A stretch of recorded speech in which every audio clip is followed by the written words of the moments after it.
AP ముఖ్యమంత్రి చంద్రబాబు శ్రీశైలం పర్యటనలో భాగంగా ప్రాజెక్టును సందర్శించారు. పరవళ్ల తొక్కుతున్న కృష్ణమ్మకు జలహారతి పట్టారు. కృష్ణానదికి శాస్త్రోక్తంగా పూజా కార్యక్రమాలు నిర్వహించారు.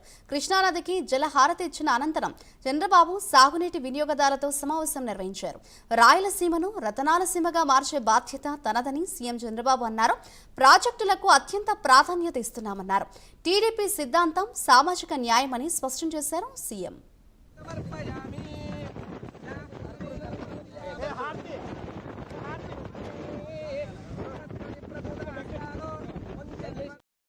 రాష్ట్రానికి మంచి జరుగుతుంది.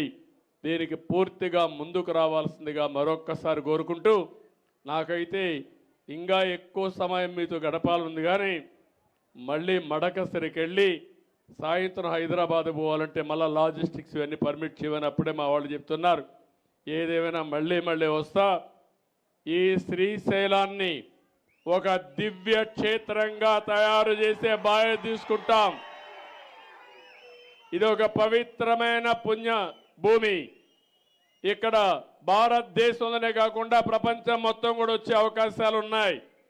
అలాంటప్పుడు దీన్ని ఏ విధంగా అభివృద్ధి చేయాలో చేయడం, ఇప్పుడే మన రాజశేఖర రెడ్డి చెప్పినట్టు ఇక్కడ సమస్యలన్నీ పరిష్కారం చేస్తాం.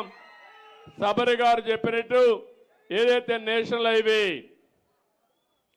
ఆ బ్రిడ్జ్ దగ్గర సిద్ధేశ్వరం దగ్గర ఐకానిక్ బ్రిడ్జే కాకుండా దానికి నీళ్లన్నీ పెట్టడానికి ఏం చేయాలో గవర్నమెంట్ ఆఫ్ ఇండియాతో టేకప్ చేసి ఐకానిక్ బ్రిడ్జే కాకుండా రిజర్వాయర్గా తయారు చేయడానికి ఏం చేయాలో చేస్తాం. రాష్ట్రానికి మంచి జరుగుతుంది.